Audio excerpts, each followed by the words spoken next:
Morning class 9th students. Today we will continue the chapter of history that is regarding the French Revolution. अपन ने French revolution में ये पढ़ा कि when the Louis XVI became the ruler of France, उसके पास में खजाना खाली था फ्रांस का. That reasons I already explained you due to the interfere into the American war with Britain and all. Now ये जो ट्रेजर था, जो खजाना था फ्रांस का, उसको ठीक करने के लिए लुइस 16 के पास एक ही अल्टरनेट था, that he had to increase the tax. वो टैक्स जो है वो इंक्रीज कर दे. Other than this there was no option. उसके पास इसके अलावा और कोई ऑप्शन नहीं था. And you know the main revenue और main income source of the government और एनी किंगडम और whatever you take the example, उसका क्या होता है? रेवेन्यू मतलब टैक्स उसकी इनकम होती है. तो लुइस 16 ये टैक्स बढ़ाना चाहता था. बट व्हाट हैपन, ये जो निर्णय होता था टैक्सेशन बढ़ाने का, it was not in the hands of only to the king. ये खाली किंग्स के हाथ में नहीं होता था. टैक्स बढ़ाने के लिए किंग्स को जो 3 सोसाइटी थी, first state, second state, third state, इनके स्टेट्स जनरल को बुलाकर मीटिंग करते थे और उस मीटिंग में वोटिंग होती थी और वोटिंग के बाद में वो ये डिसाइड करते थे कि टैक्स कितना बढ़ाया जाए और कैसे बढ़ाया जाए. So this time also Louis 16 had made plan. वो उसने प्लानिंग की कि अपन को टैक्स बढ़ाना है, तो उसने स्टेट्स जनरल के लिए मीटिंग बुलाई, जो पहले ओल्ड रिजाइम में बुलाई गई थी. That was in 1614. Okay. On the May 1789 के अंदर क्या हुआ? Louis 16 called together an assembly of the states general to pass the resolution. ये प्रस्ताव पारित करने के लिए लुइस 16 ने एक मीटिंग बुलाई जनरल स्टेट्स की और उसमें उसने प्रपोजल रखा. सो हियर क्या देखेंगे, ये वर्सले के अंदर बुलाई गई थी ये meeting. And the first and second state के जो रिप्रेजेंटेटिव थे दैट वर 300 ईच, मतलब 300 डेलीगेट्स और जनरल थे. वो स्टेट जनरल जो मेंबर्स थे जिन्होंने मीटिंग अटेंड की, वो फर्स्ट स्टेट से थे और 300 जो है वो सेकंड स्टेट थे. इन दोनों का सिटिंग अरेंजमेंट कैसा था? They sat in front of each other. वो दोनों आमने सामने बैठे थे. फिर थर्ड स्टेट के लिए जो रिप्रेजेंटेटिव थे they were 600. Okay. And they were not given the seat. उनको सीट नहीं मिली थी. They had to stand. उनको खड़ा रहना पड़ा था. And womens and other many peoples they were denied the entry. उनको वुमेन्स वगैरह को इस मीटिंग के अंदर एंट्री नहीं दी गई थी. ओके. जिनको अपनी शिकायत भेजनी थी राजा को, उन्होंने ये जो 600 डेलीगेट 600 मेंबर्स गए थे, उनको इन्होंने लेटर लिखकर भेज दिया. Okay. There were about 40,000 letters. कितने लेटर भेज दिए? 40,000 जो है वो लेटर लुइस 16 को भेजे गए थे.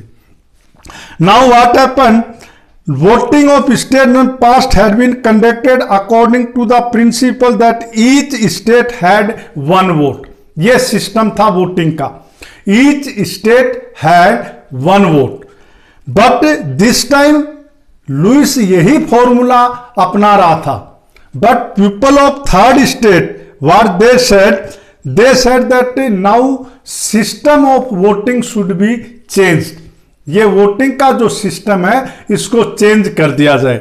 Okay. And the member wanted that as this voting now be conducted by the assembly as a whole. पूरे असेंबली में जितने मेंबर्स हैं सबका वोटिंग अधिकार दिया जाए, मतलब सबके द्वारा वोटिंग कराई जानी चाहिए.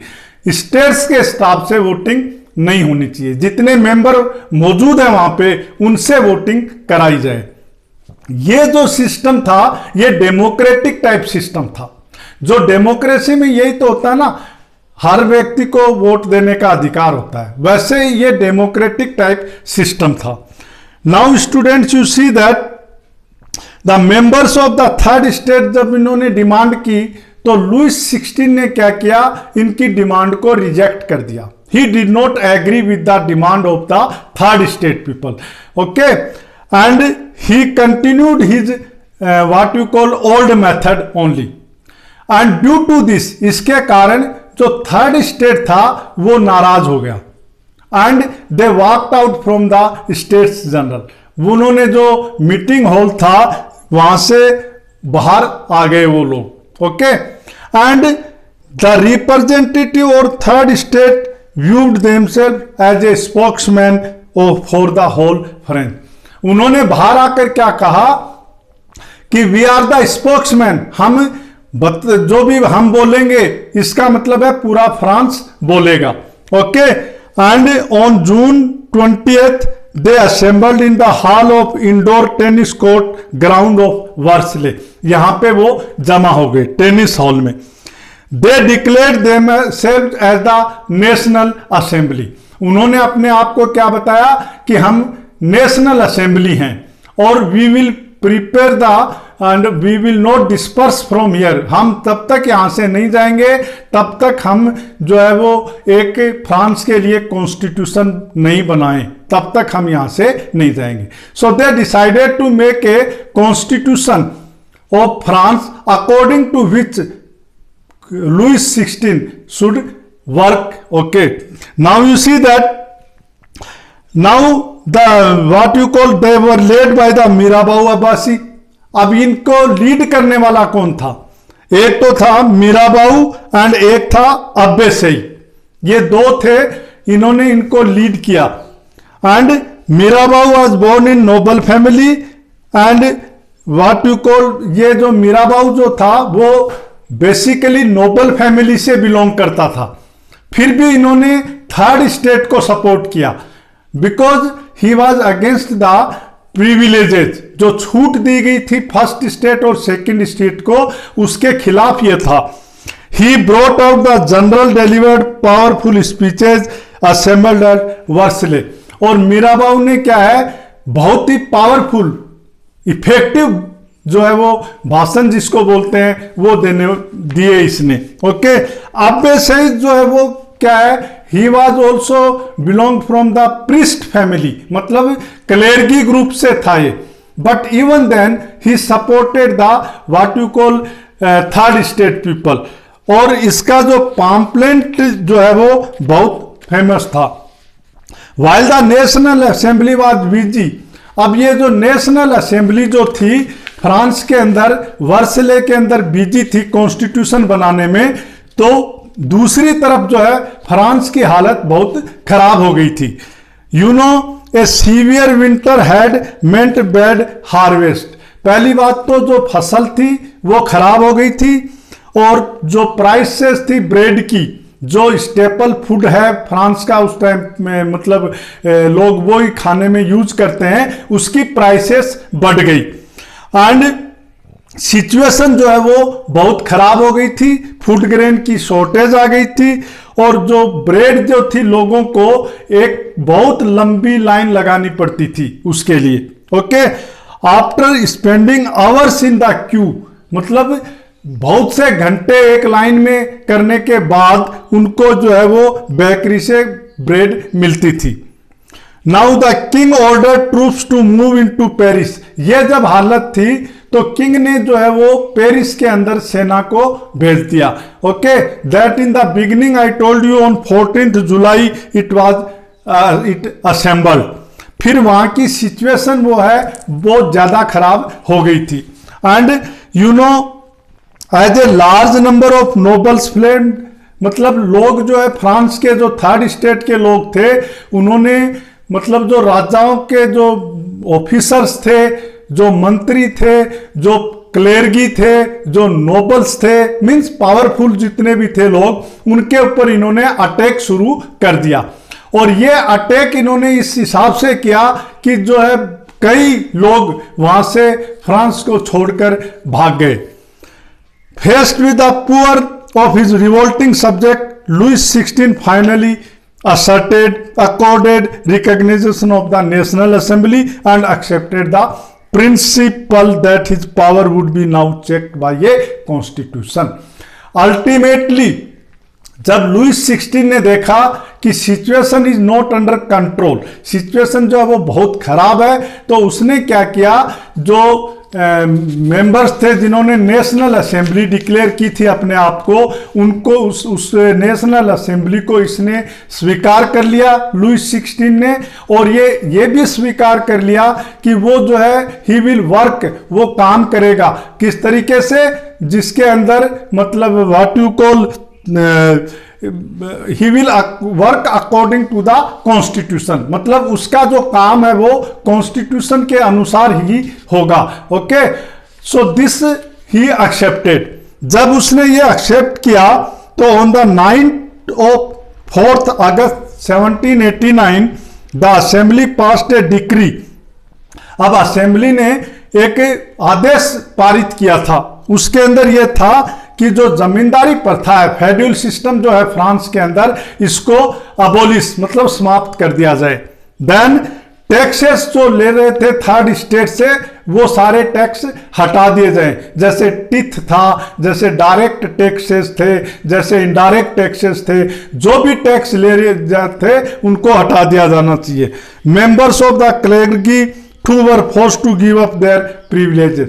एज ए रिजल्ट क्या हुआ, जो क्लेर्गी को जो प्रिविलेजेस, जो छूट मिली हुई थी, वो उन्होंने खत्म कर दी।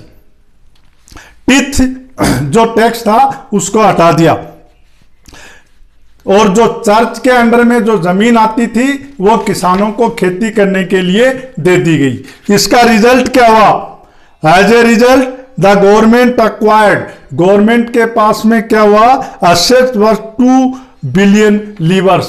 लीवर्स मतलब फ्रांस की मुद्रा का नाम था, तो 2 बिलियन मुद्रा जो है वो कोस इसमें ट्रेजर में आ गई थी।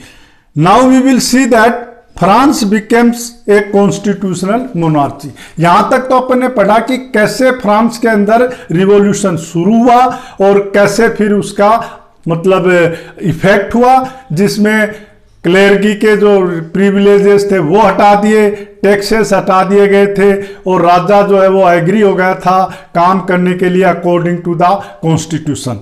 फिर अपन देखेंगे कि फ्रांस जो है वो कॉन्स्टिट्यूशनल मोनार्ची बन गया, मतलब मोनार्ची तो था, राजा का राज तो वहां पे था, लेकिन राजा कैसे काम करेगा, he will work according to the constitution. जो पावर उसको कॉन्स्टिट्यूशन में दिए गए हैं उनके अकॉर्डिंग वो काम करेगा। द नेशनल असेंबली जो है उसने जो कॉन्स्टिट्यूशन बनाया वो 1791 में कंप्लीट हुआ था। Okay, and after that these powers instead of being concentrate, अब जो पावर्स जो थे सारे के सारे पावर जो है मोनार्च रूल में क्या होता है, राजा के पास होते हैं, लेकिन फ्रांस के अंदर जब ये मोनार्च के खिलाफ उन्होंने कॉन्स्टिट्यूशन बनाया तो उसमें पावर को डिवाइड कर दिया, मतलब पावर जो है वो लेजिस्लेटर, एग्जीक्यूटिव एंड जुडिशियरी, इनमें बांट दिया गया। ओके, ये जो सिस्टम होता है लेजिस्लेटर, जुडिशियरी और एग्जीक्यूटिव, जो ये सिस्टम है इसको अपन डेमोक्रेटिक टाइप ऑफ गवर्नमेंट कहते हैं। ओके, डेमोक्रेसी में क्या होता है, डेमोक्रेसी में यही तो होता है कि डेमोक्रेसी के 3 पिलर होते हैं, लेजिस्लेटर, एग्जीक्यूटिव एंड जुडिशियरी। तो फ्रांस के अंदर जो कॉन्स्टिट्यूशन बनाया गया था उसके अंदर इन्होंने ये मतलब पावर को ऐसे बांट दिया गया था। दूसरा, this made France constitutional monarchy. इससे क्या हुआ कि कॉन्स्टिट्यूशन तो था और मोनार्ची रूल करेगा, तो रूल कैसे करेगा, according to the constitution. The constitution of 1791 का जो कॉन्स्टिट्यूशन था उसका दूसरा फीचर क्या था, दूसरी विशेषता क्या थी। पहली विशेषता तो मैंने आपको बताई कि पावर को बांट दिया गया था। दूसरी विशेषता यह थी कि जो कॉन्स्टिट्यूशन था वो कानून बनाने का अधिकार, देश में जो कानून बनाए जाएंगे वो किसके पास है? वो अधिकार नेशनल असेंबली के पास में है। Okay, they will make the laws for the country. और ये नेशनल असेंबली क्या थी? ये एक इनडायरेक्टली इलेक्टेड बॉडी थी। ओके, मतलब इसका चुनाव करके ही इसको बनाया गया था, इनडायरेक्ट में चुनाव। अब इसको इलेक्ट करने वाले कौन थे? पहली बात तो जो नेशनल असेंबली जो थी, इसका मेंबर वही बन सकता था जिसके पास में काफी मतलब वेल्थ हो एट दैट टाइम। फिर ये जो नेशनल असेंबली जो है उसको चुनता कौन था? People, they use to elect. अब ये वोट देते थे। अब कौन से लोग थे जो वोट देकर नेशनल असेंबली का चुनाव करते थे? That I will tell you. The people who were above the age of 25 years, जो लोग 25 साल से अधिक उम्र के हैं, उनको वोट देने का अधिकार। दूसरा, जिन लोगों ने टैक्स दिया है, 3 दिन की वेजेज के बराबर टैक्स चुकाया गया है, जिनके द्वारा वो लोग ही वोट देने के अधिकारी हैं। तो वोट इज इन शॉर्ट मतलब क्या था? The citizen voted for group who in turn choose the assembly. Not all citizens however had the right to vote. सबको वोट देने का अधिकार नहीं था। Only man about 25 years of age who paid taxes equal to the 3 days of labor wages was given the status of as the active citizen। जो लोग 25 साल के ऊपर थे, जिनके टैक्स जो है उन्होंने जो 3 डेज वेजेज के अनुसार जिन्होंने टैक्स दिया गया है, वह लोग ही इसको मतलब वोट देने के अधिकारी थे। और उनका नाम दिया गया था एक्टिव सिटीजन। उनको एक्टिव सिटीजन कहते थे। और जिन लोगों के पास में लेस प्रॉपर्टी थी और जो लोग मतलब वुमेन्स जैसे थे, उनको वोट देने का अधिकार नहीं था। तो उनको क्या कहा जाता था? उनको कहा जाता था पासिव सिटीजन्स। ओके, तो 2 तरीके के सिटीजन्स हो गए वहां पे। एक तो एक्टिव सिटीजन्स जो वोट देने के अधिकारी हैं, और एक पासिव सिटीजन्स जिनको वोट देने का अधिकार नहीं है। तो ये 2 तरीके के लोग वहां पे हो गए थे। ये दूसरा फीचर मतलब दूसरी विशेषता थी कॉन्स्टिट्यूशन की। थर्ड विशेषता क्या थी कॉन्स्टिट्यूशन की? ये कॉन्स्टिट्यूशन जो है, तीसरी विशेषता ये थी, इसने लोगों को राइट्स अधिकार दे दिए थे। ओके, क्या अधिकार दिए? किस अधिकार दिए गए? Means constitution began with declaration of rights of man and citizen. ये कॉन्स्टिट्यूशन जो है वो जो लोग थे देश के, उनको अधिकार बांट दिए गए थे। कैसे अधिकार? जैसे लाइफ, राइट टू लाइफ, मतलब एक तो अधिकार ये था जीवन जीने का अधिकार सबको है। फ्रीडम ऑफ स्पीच, बोलने का अधिकार सबको है। देन फ्रीडम ऑफ ओपिनियन, अपने विचार रखना सबको इसका अधिकार है। इक्वलिटी बिफोर लॉ, कानून की नजर में सब बराबर हों, इसका अधिकार है। ये सब नेचुरल राइट्स मानकर लोगों को दिए गए थे कॉन्स्टिट्यूशन के द्वारा। तो इसके अपन ये क्लियर हो जाता है कि जो 1791 का कॉन्स्टिट्यूशन था वो एकदम से डेमोक्रेटिक टाइप को कंट्री बना दिया था फ्रांस को। ओके, क्योंकि ये जो अधिकार हैं, right to freedom, right to opinion, ये सारे के सारे डेमोक्रेटिक राइट्स हैं, डेमोक्रेटिक कंट्री में दिए जाते हैं ये। तो फ्रांस के अंदर जैसे पावर का बंटवारा किया गया था, लेजिस्लेटर, एग्जीक्यूटिव और जुडिशियरी, ये भी सिस्टम कैसा था? ये भी एक डेमोक्रेटिक सिस्टम था। दूसरा, उन्होंने जो मतलब वोटिंग का अधिकार दिया, वो उनका active citizen and passive citizen के नाम से जाना जाता था। थर्ड, जो राइट्स लोगों के बांटे गए थे वो जो है वो डेमोक्रेटिक कंट्री के अकॉर्डिंग बांटे गए थे। So up to here I would like to explain you student. Thank you, have nice day.